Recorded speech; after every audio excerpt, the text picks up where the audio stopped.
మోడీ గారి కోసమే ఇక్కడికి వచ్చారు కదా, ఇంత క్రౌడ్ ఇదంతా వచ్చింది అంటే ఎక్స్పెక్ట్ చేయొచ్చా ఈ ఇంపాక్ట్ తెలంగాణ బీజేపీలో ఉంటుంది నెక్స్ట్ రాబోయే ఎలక్షన్స్ లో?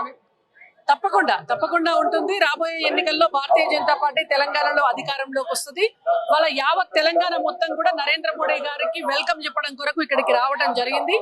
సో తెలంగాణకి ఇప్పటి వరకు ఈ 12 సంవత్సరాల కాలంలో 12 లక్షల కోట్ల రూపాయలతో పాటుగా ఈ రోజు కూడా దాదాపుగా ఒక 10,000 కోట్ల రూపాయల పెట్టుబడుల్ని తెలంగాణకు తీసుకొస్తున్నారు. ఇవాళ వివిధ అభివృద్ధి కార్యక్రమాల శంకుస్థాపనలు అలాగే ప్రారంభోత్సవాలు కూడా చేయడానికి మోడీ గారు వస్తున్నారు. పశ్చిమ బెంగాల్ గెలుపు తర్వాత, అస్సాం గెలుపు తర్వాత, ఇవాళ పుదుచ్చేరిలో మేము ఉమ్మడి కూటమి పెట్టిన తర్వాత మళ్ళీ ఇప్పుడు రాబోయే ఎన్నికల్లో తెలంగాణలో అధికారంలోకి రావడం కొరకు ఈ మీటింగ్ పెట్టడం జరిగింది.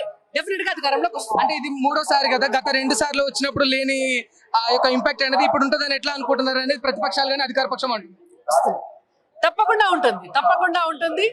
ఎందుకు ఉంటది అని అంటే ఇవాళ ప్రజలు భారతదేశంలో అధికారంలోకి వచ్చినట్టు నుంచి ఇప్పటికీ దాదాపుగా ఒక 20 రాష్ట్రాల్లో మేము భారతీయ జనతా పార్టీ చేతిలోకి అధికారం వచ్చింది. ఇక అది నార్త్ ఇండియా అయిపోయింది, వెస్ట్ ఇండియా అయిపోయింది, ఈస్ట్ ఇండియా అయిపోయింది. ఇప్పుడు కావాల్సింది సౌత్ ఇండియా.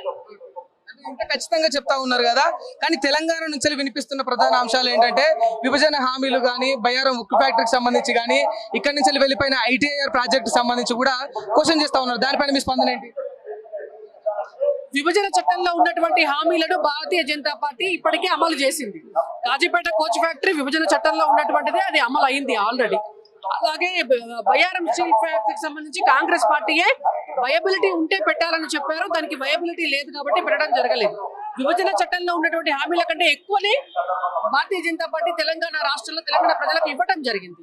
అది ఇవాళ కాజీపేట కోచ్ ఫ్యాక్టరీతో పాటు ఇవాళ ఇచ్చినటువంటి టెక్స్టైల్ పార్క్ కావచ్చు, లేదంటే ఆల్రెడీ ఇచ్చినటువంటి రామగుండం ఎరువుల ఫ్యాక్టరీ కావచ్చు, ఇవాళ తెలంగాణకి ఇచ్చినటువంటి సికింద్రాబాద్ రైల్వే స్టేషన్ బాగు చేయడం కావచ్చు, దాదాపుగా 12 లక్షల కోట్ల రూపాయలు తెలంగాణకి ఇచ్చారు. 12 లక్షల కోట్ల రూపాయలు విభజన చట్టంలో అయితే లేవు కదా. బట్ అంతకంటే 100 రెట్లు ఎక్కువనే చేసింది భారతీయ జనతా పార్టీ. రేపు పొద్దున అధికారంలోకి వస్తే డబుల్ ఇంజిన్ సర్కార్ గా మరింత కూడా చేస్తుంది.